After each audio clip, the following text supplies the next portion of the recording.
So that's what I'm saying. The text is like an object. It's gonna change perspective based on where you're standing. I don't know.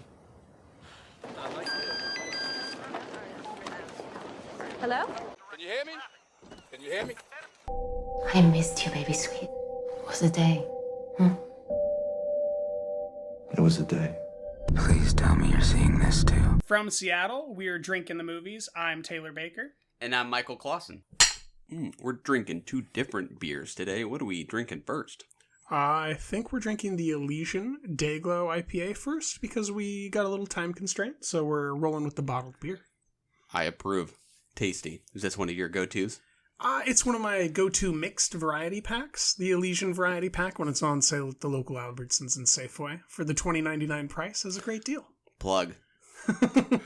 Deep plug. Still accepting sponsorships. Albertsons, we'll take it. So we're talking about some interesting features today. They're quite rangy. Honey Boy, the Earthquake Bird, and Ford v Ferrari. Let's just get to the first impressions. Get out of here. Let's jump in. What are we doing for first impressions today? Hala and Wendy. But we'll start with Hala. It was in the quiet, in the moments alone, that she could see herself most clearly. I am of two parts divided. Stranger. Hala? And family. शर्म आती है ना तुम्हें अपनी माँ पर? Never said that. All right, we just watched the trailer for the feature film Hala. H-A-L-A. Taylor, what do you think? Yeah, it's a trailer for a movie called Hala. I don't think too highly of it either way. I'll probably toss it on since it's instant streaming film and quickly forget about it. I'm glad that more stuff in this space is being made, of course, because this isn't something we normally see, but it didn't look particularly good. It didn't seem particularly provoking or engaging. I'm just glad this content gets made, but it doesn't seem that interesting artistically to me. How about you? A little underwhelmed by the trailer. I personally prefer something that has maybe a little more idiosyncrasy than it looks like it has. I think it's a great looking trailer. I think the cinematography looks very sharp. I really like this actress. I remember her best from Blockers, so I was intrigued to see her in a dramatic role. I also like Jack Kilmer best from Palo Alto. I am very partial to that movie. So there are some young actors that I really like. It was the popular Letterboxd user Sean Baker, also a filmmaker, who also said some good things. Cousin? Yeah, right. He had positive things to say about it back when it played wherever it did, some festival. So that's what had put it on my radar. Yeah, I don't know. I don't know that I will necessarily get to it, but was intrigued to see what the buzz was about. Yeah, it seems like it's in the same, I guess, what I would call the same genre as a film we watched earlier this year from HBO called Share. And just, I'm way more interested in that and its artistry, in the trailer, the way that the camera looked, than I was here by the kind of basic, what to me is kind of a basic look. It definitely does remind me of Sean Baker's sensibilities, though, so that's an interesting point. But on to Wendy. Remember the voice in your head? The one that said, "Sneak away." Crazy! Wendy, wait! Here is the place it came from.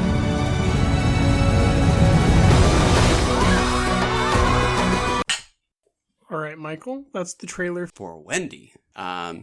This has been on my radar because, mainly because Josh Larson on Film Spotting was a huge fan of Beasts of the Southern Wild, Ben Zeitling's film that came out in 2012.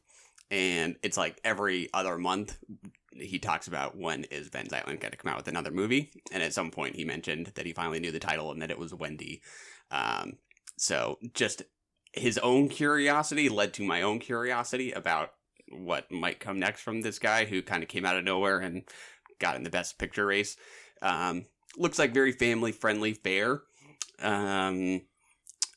Largely a cast of children and sort of a fantastic landscape.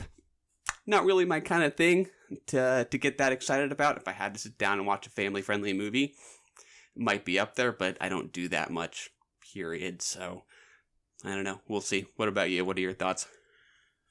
I watched Beasts of the Southern Wild and didn't care for it.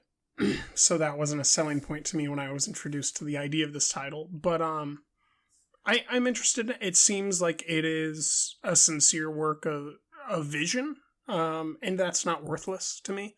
That definitely has worth. I'm personally not like looking forward to this movie, but I'm very intrigued by the voice of the camera that I saw. Like I think I could like it.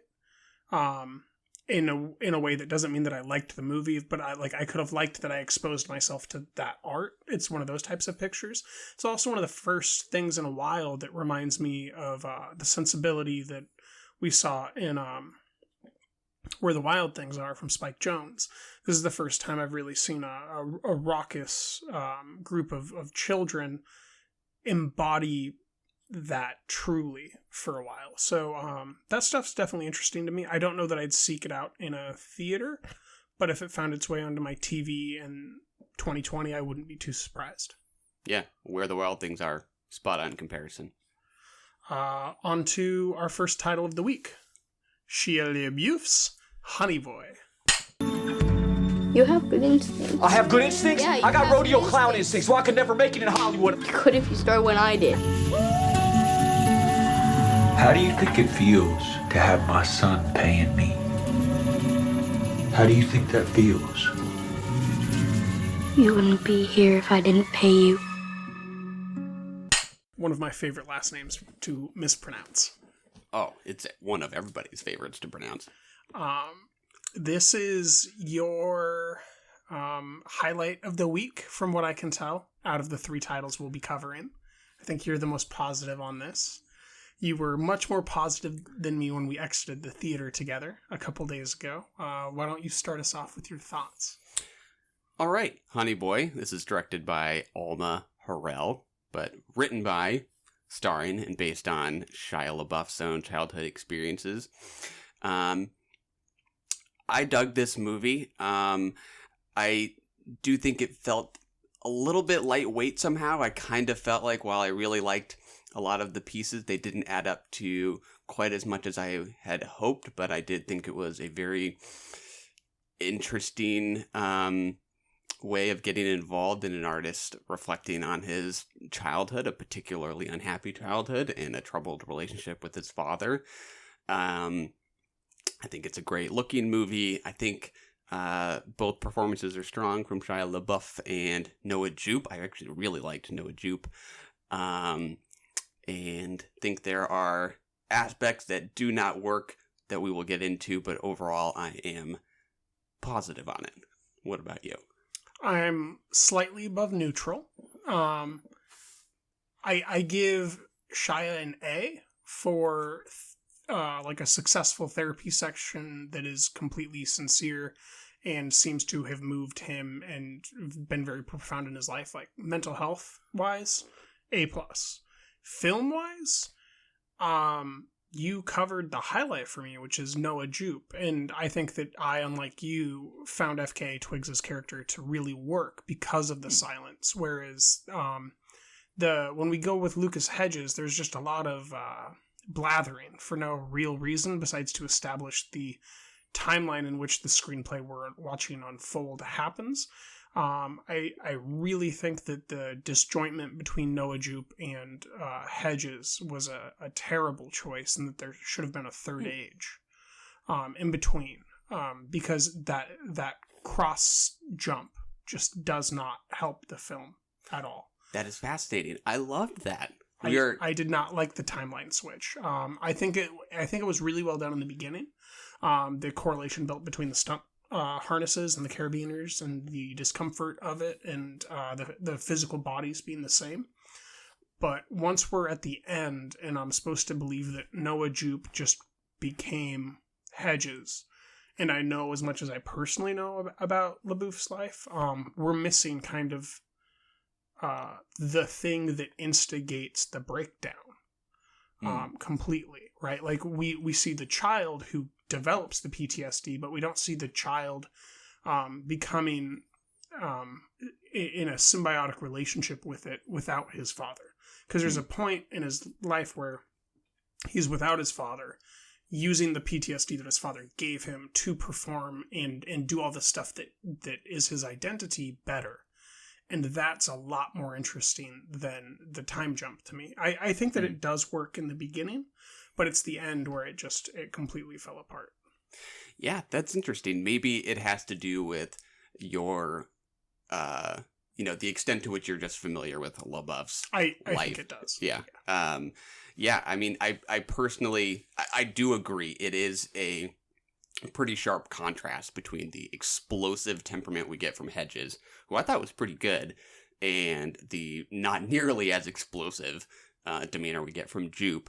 But for me, what I liked about Jupe's character in that performance is that he's not just this kind of pitiable, vulnerable child. I think you do see like a certain strength in him. Like there are these times when he kind of stands up to his dad, and to me, like it was just enough of a seed to let me kind of connect the dots myself between that phase and what we see him become.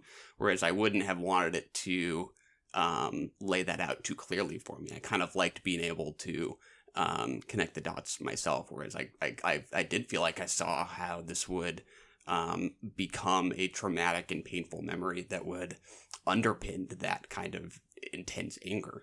Mm-hmm. But maybe if you know what happened in that intermediate period, maybe it's just you just want to see it. Yeah, and I also have some problems with how it gets away from his life, maybe, because then I just don't know what to do with the movie. I don't know what level to take it. It's like being at a 2.5 ratio of dimension. You know, it's not 3 dimensions. It's not 2-dimensional. It's working at some 2.5 dimensional level where a fully mature Shia apparently is acting in Transformers and then instantly transitions into writing the screenplay when that's not actually what happens in reality at all. Because that at least seems to be the stunt that he's doing in the beginning. Would you agree? The Lucas Hedges stunt when he's pulled by the Caribbean. Oh, yeah. The now, infamously quoted line, no. Yeah.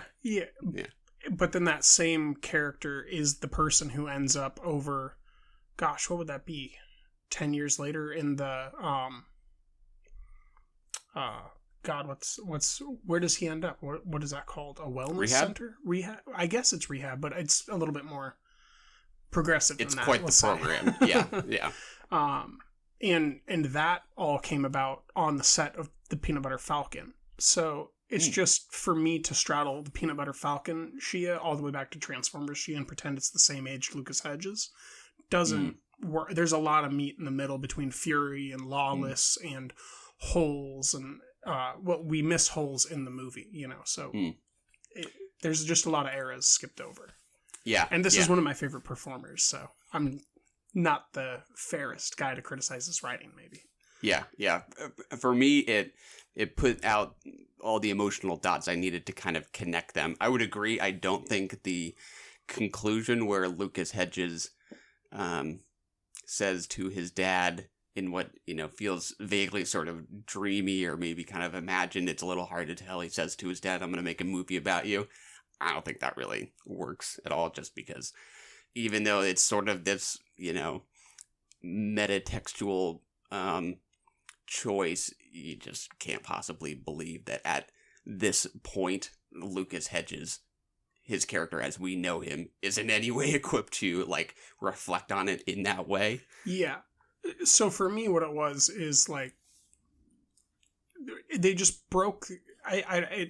They weren't making the same movie at that point.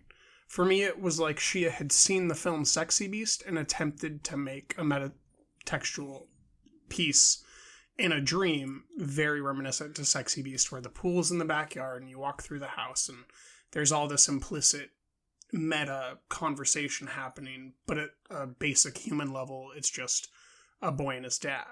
But it doesn't work the way that the crime thriller that I'm referencing, Sexy Beast, works, to be metatextual. If that's an apt metaphor for you. For me, that's just what was triggered by the dream sequence. Yeah. I have not seen Sexy Beast, but yeah, I would not describe this as thrilling in any way for sure. Maybe a little meandering at times. Yeah, that's interesting. The FKA Twigs role, she plays the next door neighbor at the cheap hotel where they live. I just did not feel like there was enough to that character for me to really feel what Noah Jupe is supposed to feel in terms of her providing some kind of support and affection that he doesn't get from his dad. It just felt a little thin. But it worked for you. I mean, the word that you use, yeah, I would completely disagree, because it's all about the feel for me. Now, if it's a logical thing where, like, she doesn't work, I could totally see that point.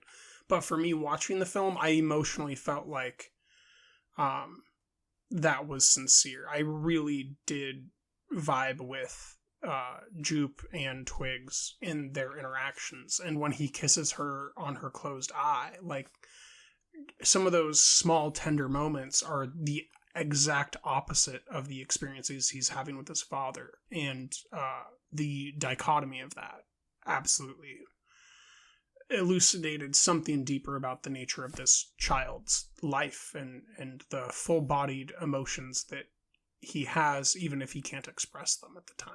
Yeah. All right. Fair enough. Shia LaBeouf's performance, I did really like. I do love the choice to play the role he did. You know, it means that it's not just a reflection on what this felt like for him, but it's an exercise in him trying to understand things from the perspective of his father, which I just appreciate as you want a small as a choice. Nugget of perhaps joy, at least information. He told his father that he was going to make a movie about him, and told him that one of his favorite actors would be playing him. And then after he tricked his dad into signing the information, he told his father that in fact he would be playing his father. I like it. Did the performance work for you? Are you glad he did this? That's complex. Did it work for me? Yeah, it was good. Am I glad he did it? Yeah, but not at the level of the film working, at the level of one of my favorite actors getting more emotionally healthy and working through some of his personal demons so that I can get to enjoy more of his work. It's just selfish, you know, like I'm glad he did it for him, because I want him to make more of the stuff, like, you know, the range of Fury to the Peanut Butter Falcon to Borg McEnroe to Charlie Countryman. You know, like, that's my guy. Yeah. Yeah, I mean, I think narratively, I think I would agree with maybe most of what you're saying about how there's just some slightness to it. But for me, it just really helped that I thought it looked really good. And I think tonally, it was pretty well managed. I thought it was really funny. And I thought that this was pretty sharply directed to handle how often it will drop a funny line into an otherwise very emotional scene, like towards the climax where Shia LaBeouf, the father character, is just finished kind of crying on the toilet. It's an emotional confrontation between the two of them, and he says, "I'm growing," and you think it's a remark about personal growth, and then he says, "No, I'm growing weed on the highway." I don't know. I think there's actually some very clever writing to introduce some lightness into it, which without that could have been just a little too somber, or a little too, I don't know, just a little bit too much of a downer, to put it simply, I guess. Yeah. I think that was actually pretty well managed. It's maybe just kind of the depth of the material is a little bit lacking, even though this clearly is a very painful memory for Shia LaBeouf. Yeah. I think because of my familiarity with the subject and the there originally were plans to make a film, or maybe it was a sitcom originally called Rent-A-Dad, with the guy who runs Skydance, maybe? I can't remember which fella it was. But it was originally, when he was much younger, going to be like a TV show about his dad and the marijuana growing on the side of the highway.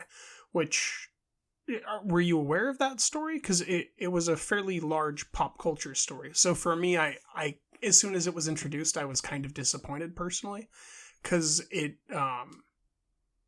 I don't know, it straddled a lot of worlds at once. And that's not against him, it's just like, I don't know what to do with all the different timelines and how they clash, personally.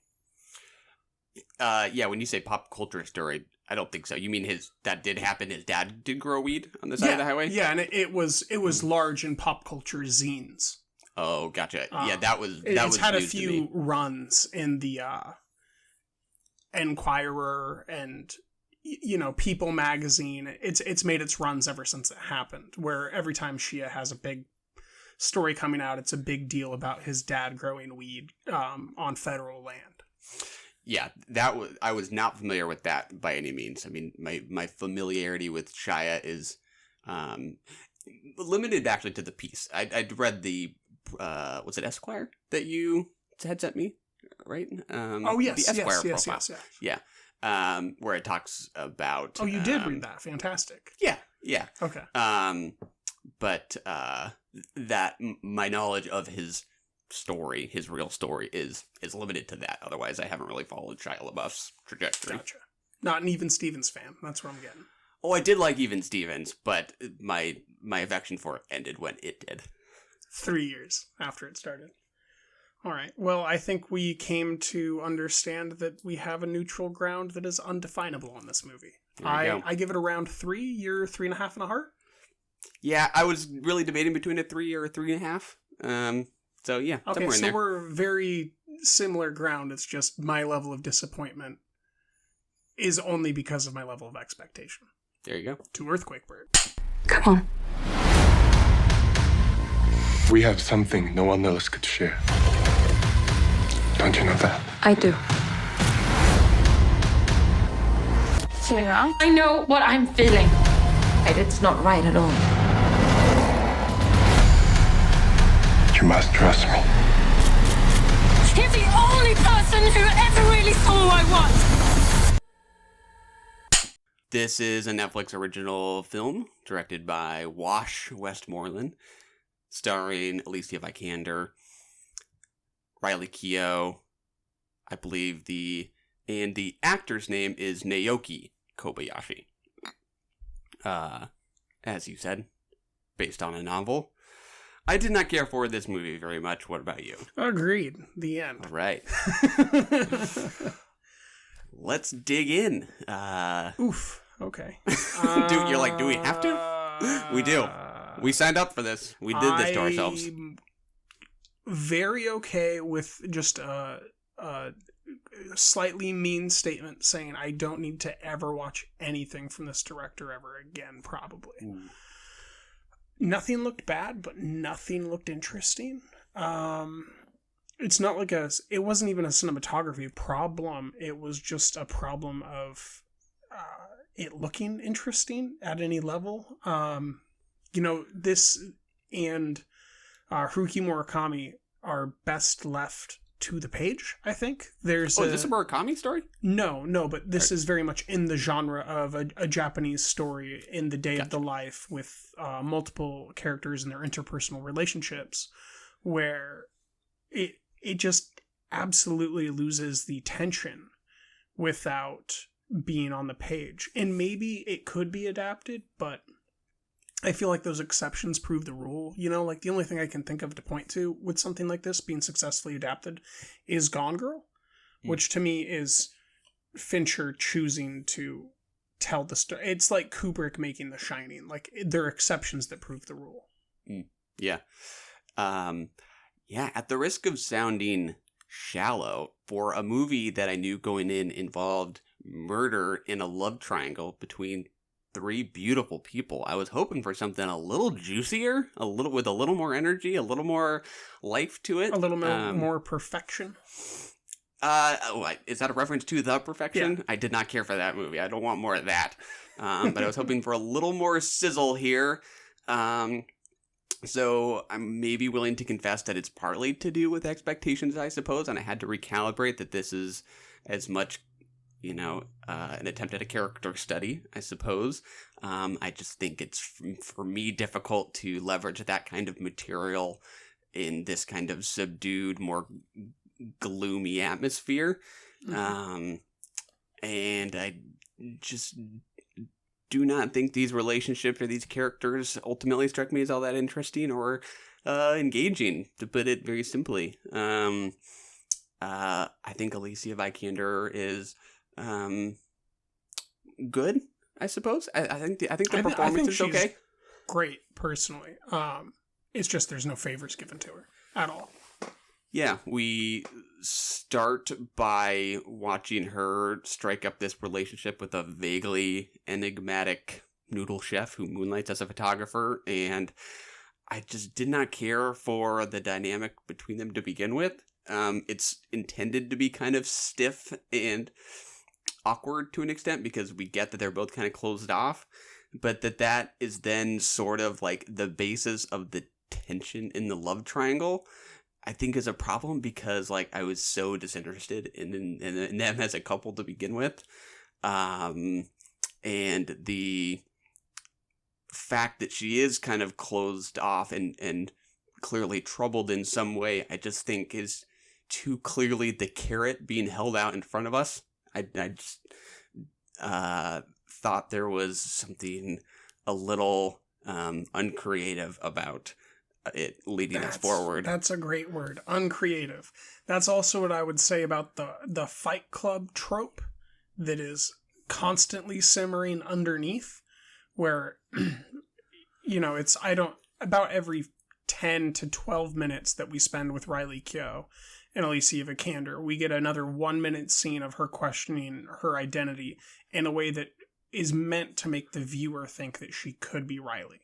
And that it just doesn't work. There's something about the nature, not only of the filmmaking, but of the story inside of it, that is just not at all suited for this formula of storytelling.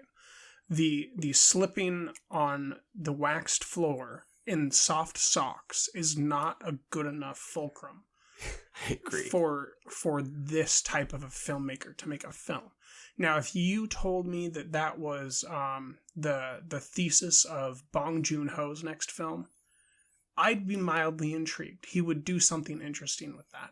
Perhaps Fincher would do something interesting with that. But for a director that I'm personally not that interested in, it just... the very nature of the story's beats, and what I assume is the book's beats, are not something that translate easily to film. I would agree. Yeah, and I have trouble even kind of taking that much satisfaction in the ideas. We ultimately learn, spoiler alert as usual, that, Alicia Vikander had this traumatic incident as a child.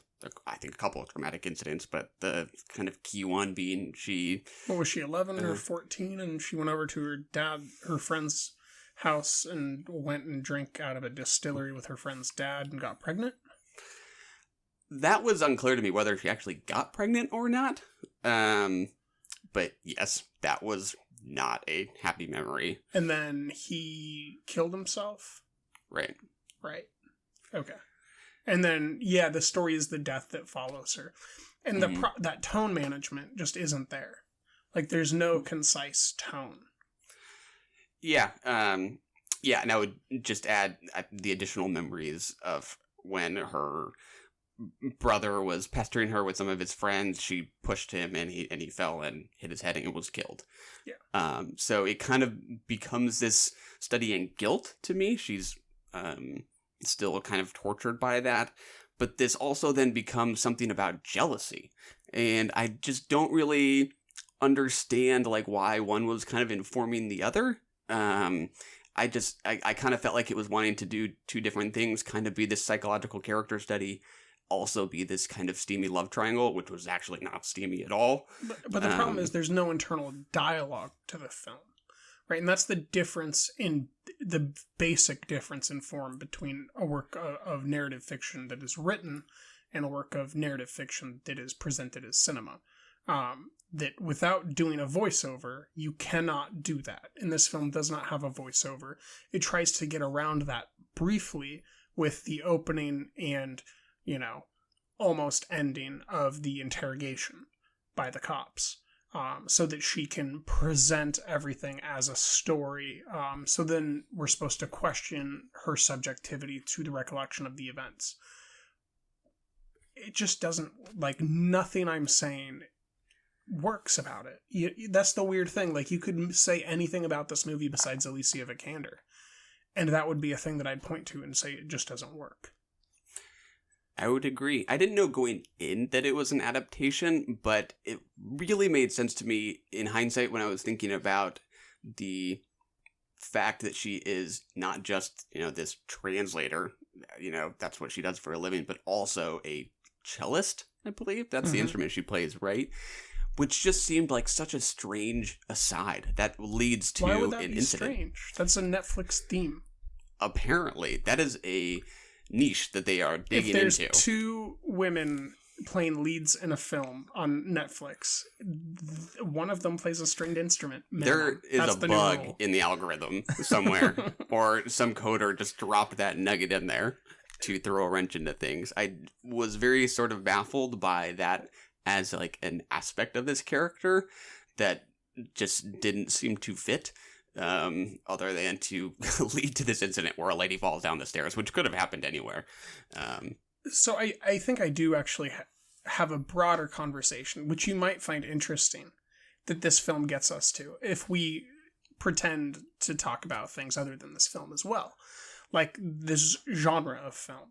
I do wonder if well, we saw The Goldfinch, right? Cinematography, we didn't see it, but we saw it come out. Cinematography by Roger Deakins. I think it was directed by Hooper. Is that right? Tom Hooper directed it, or? It sounds right. And it was a box office bomb. It did nothing. No one saw it. And that's a piece of film adapted from a book. And that used to be a staple genre. Particularly when we saw Miramax and Weinstein running stuff. They would have their period piece book adaptations. Most notably, perhaps, from them was The Lord of the Rings, but they went on to do some more historical stuff, I think, with Keira Knightley, which we've gone over on this show before. But it seems like Netflix might be in the game of clicks through adaptations of books, where they just have to get source material that's affordable, slightly interesting. They can market it easy off of some kind of, sleazy headline at some level. The stuff that we used to see, headlining on magazines. Like this content is just, love triangle, steamy, betrayal. And then people click on it, right? Bird Box. You can't look. You're gonna die. Betrayal. Do you think that there might be a shifting of, that genre was clearly profitable, and perhaps it's most profitable now for these streaming platforms to option something and then make it with the middle-of-the-road director and get a star that they can say is a star?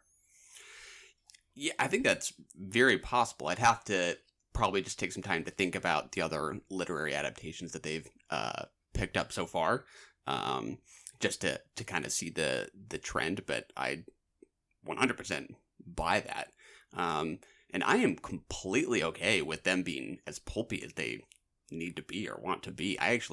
That was kind of my problem, is that this was not pulpy or sleazy enough for me. I mean, I think when so much at the multiplex now is very kind of sexless, it is very deliberately meant to not offend in order to yield as many eyeballs as possible. Whereas this stuff, it's kind of the Kindle effect, right? Where people buy 50 Shades of Grey on their Kindles because people won't see what they're reading. Exactly. Um, and they don't have to buy it from a person in a store if they buy it on their Kindle. Right. Not that I want more 50 Shades of Grey, necessarily. Yeah. I don't think that is a great example, although I haven't seen it, to be fair. But I am totally open to some slightly trashier, Gone Girl-esque stuff. Yeah, but I mean, to me, that's not out of the question, because I have a feeling that the algorithm's going to pick up on at least the critical reception of Dolomite Is My Name, which is a Netflix release, which is raunchy and a little bit in the vein that you're talking about, that just came out. Yeah. I think we'll probably see more.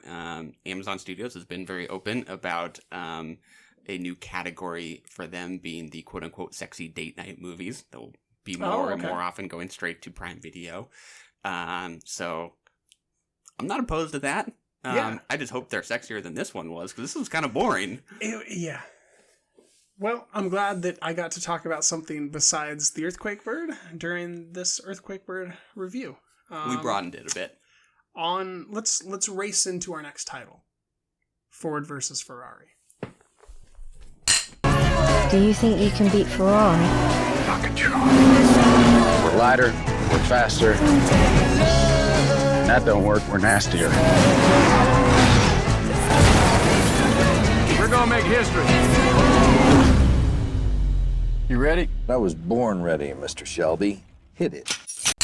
Ford v. Ferrari, directed by James Mangold. One of your favorite working directors? Is that too strong of a sentence? He's up no, there, maybe. I think that's extremely fair. I put him in the vein of Ari Aster, probably, where I'm just enthralled by the prospect of what he does next. The hyphen being he could do anything next, which is one of my most exciting things in any director. Scott Cooper went from Hostiles to a horror movie that we're going to see next year. And this guy made Logan, the Wolverine, Walk the Line, 3:10 to Yuma, which you're quite partial to. That's probably my favorite. Girl Interrupted. I did not know that was him. I have not seen that one. So I like his range. And I'm always intrigued by his projects. So yeah, that's fair. Favorite, though, I don't know how many can one have on his favorites list. You dig him. Because if there's no limit, then yeah, he's on there. Yeah. This is starring Matt Damon, Tracy Letts, Christian Bale, others. I was mixed on this movie. How about you? I'm quite positive on it. I'm not stellar on it. I'm a decided 4, which, for those of us keeping track at home, is between a 76 and an 84. I think it's closer to like a 78 for me. But it is a hell of a time in the venue that I saw it in. I had a very good time watching it. I think that a lot of the stuff that you're likely to bring up is what's holding me back. What we will probably reference as the formula to a picture like this keeps it from ever really ascending to a great height, but it is just about as good as you can get by following the formula, if you ask me. I would agree. I think the execution is strong, for sure. I think it's sturdy filmmaking. I would characterize it or describe it as a biographical underdog sports drama set in the world of auto racing, which is to say all things that are not exactly my preferred cup of tea. But me too. If I am to watch that kind of thing, I think this is pretty darn well executed. I just did think, as you said, you used the word formula, it just felt very, very familiar. I just kept waiting for it to surprise me in some way, and it really didn't, other than the fact that it is just kind of thrilling to watch these people act as well as they do. Really? I thought that some of the subtext to the structural criticism of Ford and Ferrari was intriguing. Now, those gains were also undershadowed by like just cartoonish villains. But I would definitely point to the subtext of Ford II, and like the whole issue between John Bernthal and the marketing department and Shelby as a lot more intriguing than I expected. I did not expect that level of criticism of a structure that is one of the main parts of the piece. I don't know if that rings true for you at all, but I'm still slightly surprised that it was more of a criticism of these two structures, Ford versus Ferrari, Ford and Ferrari being criticized, than just a celebration of Ford, which is honestly what I expected. Yeah, I would agree. I think that is the most interesting aspect of it for me, which is that it's less about Ford v Ferrari than it is about like the boots on the ground at Ford versus management. And they're contractors, right? They're not even Ford. It's Shelby. It's the Shelby company consulting for Ford. Yeah, I mean, I think there's stuff there. I thought the mechanics of the plot to really kind of to really dig into that were not particularly creative or exciting for me. I just thought the lead up to the race itself as a story left me kind of underwhelmed, although I enjoyed myself just watching these people act. I like Christian Bale doing this thing. He's capital A acting, and he's one of the guys who can just kind of pull that off. But I think a lot of the tension comes from whether or not Christian Bale's character is going to be the one to actually drive. You know, we go through this back and forth about whether or not he's the right person for the brand. That's the issue. I was surprised that we almost go through that conflict twice, because at first they want to swap him out for somebody else. They agree he's going to be the one to go to the race. Henry Ford II's second in command is then promoted, and that is immediately the same conflict again, that he's then threatening to take him out again. Which is what his goal was originally. Right, like, I believe it. It just felt like it was looking for story to do something until race time. Yeah. I think that those are absolutely fair points. I do think there's a baby in all that dirty bathwater, though, which is the divergence of innovation from what's best for a company. Which I think is interesting. I think that we see that in a lot of stratas of capitalism, and that's why there's difference between free market capitalists and capitalists. Like Shelby and Ken have a goal of making enough money for their families and to innovate into. They're kind of somewhere between Enzo Ferrari, who's willing to go bankrupt to do this thing, and between Henry Ford, who's willing to sell out completely for his image and for profits. And it's finding that in between that I find interesting. And I think that in between is elucidated somewhat. I don't know if it's overt or if I'm reading into things or whatever, by watching those close-ups of Christian Bale adjust his foot on the pedal. I found some of that stuff, some of those basic images of watching his foot go up and down on a clutch and a pedal, extremely engaging. And that's a lot to do with the sound design, but I think it's also to do with the pacing and the editing. I think it was really well edited. Whether or not you like the film, I think it was edited nearly as good as you could edit something that has this as its subject matter. Yeah, I think most of the craft is strong. Editing, absolutely. It sounds great. The race itself is as exciting as it could be, I think. It's just kind of startling to me how formulaic it was. I think there is good stuff here that I think could have just been made more interesting had it been willing to push those conventions a little bit. You're right, the ideas are there, but it didn't make it it didn't make it feel any less familiar. I don't know. I keep seeing this kind of held up as the example of the, mid-budget adult drama that we don't get anymore, that we really need to succeed because, it's 20th Century Fox and, what happens if this one doesn't work and they stop making these. I wish that it was an example of one that was taking more creative risks. Than I think it does. Yeah, I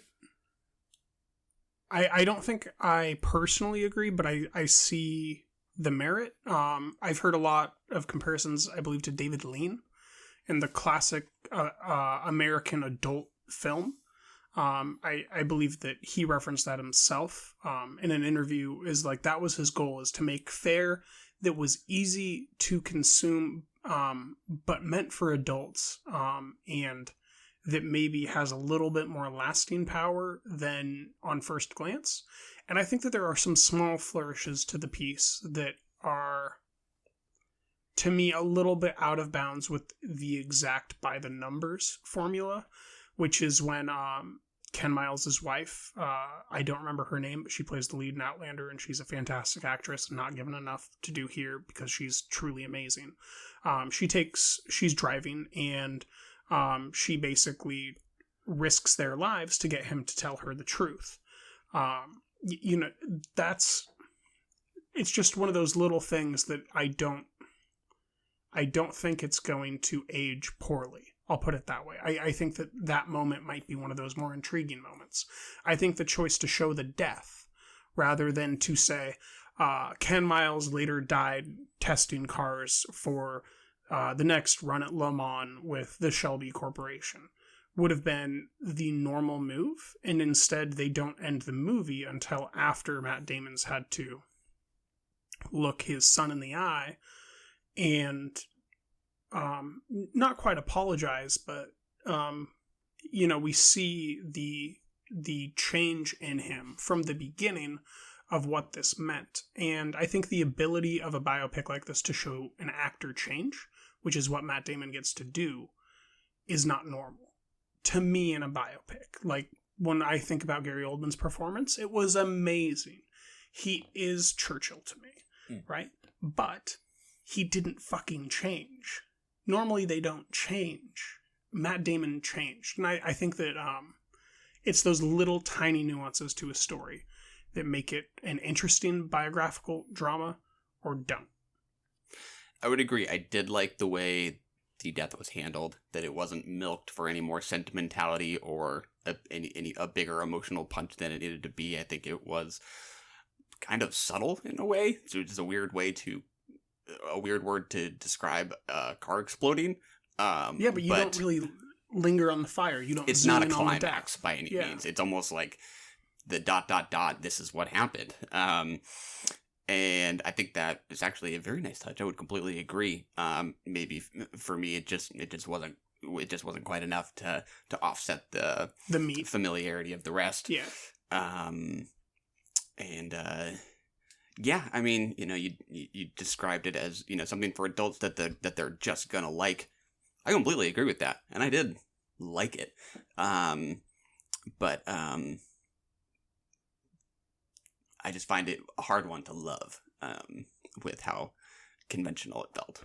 I think I would agree. It's not above an 80 at all for me, but it is genuinely a good time, and I think it straddles age in a really interesting way that I don't really see. I don't think that you and I have been favorable to that many films that we would be like, Mom, Dad, watch. And I think that does speak to something interesting, which is that there is an age gap, and that if you can address that age gap in slightly different ways in the cinema, you can still earn a profit. And I think that is at bottom what's happening, right? Because we're talking about the resurrection of comic book movie guy, where he kind of established that you could make money off of hard R with Logan. I believe that happened before Deadpool. I might be wrong. That seems right. And then goes on to make this, but before that he'd done the classic biopic that everyone knows Reese Witherspoon and Joaquin Phoenix from. If nothing else, Walk the Line. So, and I mean, it's a movie that inspired the greatest adaptation of all time, which is Walk Hard, the Dewey Cox story. Fantastic movie. So there's I think a truth to James Mangold's filmmaking that is wide appeal, but also having slightly more mature conversations, which which is valuable in the Hollywood context right now. I completely agree. Wide appeal, mature content. I think that is a perfect description. And why I think I'd still probably recommend it to people, to a good number of people. Yeah, I mean, I would just love to see that strength of filmmaking taken to something even, riskier in a way, storytelling-wise, and hopefully this sets him up to do it. Yeah, I mean, if we could get like an hour 20, like just a tiny movie that's just fast and sleek and gory and sexy from him, that would be fantastic. But we've also seen this part. Yeah, I mean, it's been forever since I saw Walk the Line, and I haven't seen Girl Interrupted. Those seem like more character-focused pieces, and he does seem like he's a good director of actors, especially actors doing big acting. Like, these are movie stars. Yeah. Movie stars. He did Night and Day, right? Tom Cruise, Cameron Diaz. Yeah, someone, who can work with that A-list talent and, do something a little more interesting with it. That sounds very promising. Yeah.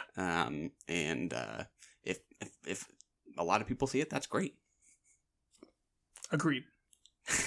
Watching movies is good. This being a success, yeah, I'd like that to happen. I think that the symptoms wouldn't be bad for Hollywood. Word. At a point, I think we're kind of at a point where adult movies are almost fighting a war of attrition. Of can they even be made? Have they turned a profit in the last 2 years? Right, like we love James Gray. You really going to tell me that his next movie is going to make a profit when these last two didn't? Well, I know. I think Ford v Ferrari is picking up the slack for that one. Yeah. That one hurt. But I mean, name an adult movie previous to this that made back its budget. Yeah, not much that I can think of. You got to start going to smaller indies then, which isn't really the same thing. No, they're not batting at the same division. Yeah, and I think this is doing pretty well, which is awesome. Yeah, like I think Motherless Brooklyn was a big victim of this. Well, a victim? I don't think so. I think that Motherless Brooklyn is a beautiful work of art, but it was never going to earn. Right, yeah, that's what I mean. But I mean, maybe once upon a time it would have. Yeah. Which is also the last adult movie that I would point to. Yeah. I walked right into that one. Yeah. That's a good one. Yeah. Other thoughts? Not particularly. Tracy Letts is one of my favorite working writers and actors, and he proves the rule again here by playing Ford seriously but also self-effacingly, and in a moment beautifully. The emotional breakdown that we get in the trailer doesn't quite tell the whole story of that breakdown, and I thought that was actually quite believable. Although I don't believe it actually happened, I found it very believable to the story, and it definitely fulfilled kind of a hollow point in the narrative for me, which is Henry Ford the Sr. I completely agree. I also really liked Noah Jupe here, even though he doesn't get like a ton of dialogue. He's kind of just Renaissance the man. son character, but our second movie of the week with Noah Jupe, I think he's a strong actor. He's a budding star. He's also A Quiet Place, right? That's right, which is really funny because I think I might have even put on paper in my Letterboxd reviews, not literally on paper, that I didn't like him in that movie. So I think I've done kind of a 180 on him between these two movies, where I most definitely kind of got chills when I saw the look on his face when Ken's car first blows up during training. Yes. And it's just a look of him being purely stunned, which is just the perfect reaction, not the scream, not the breakdown. It's just frozen. Perfectly played. Just that one shot. So yeah, strong. I'd like to see him in more. Rising star early prediction. Oh yeah, that's not a bad idea for you, perhaps. Very good idea. So we'll be taking a bit of a recording hiatus here the next week, and then we'll be back at it following that with We don't have finalized yet selection of titles, but quite a special selection if our luck holds out. Many to choose from. Run! Go! Get to the chopper! We have to go. I'm coming with you. That was brilliant. You're the best and we love you! And that's another one in the can.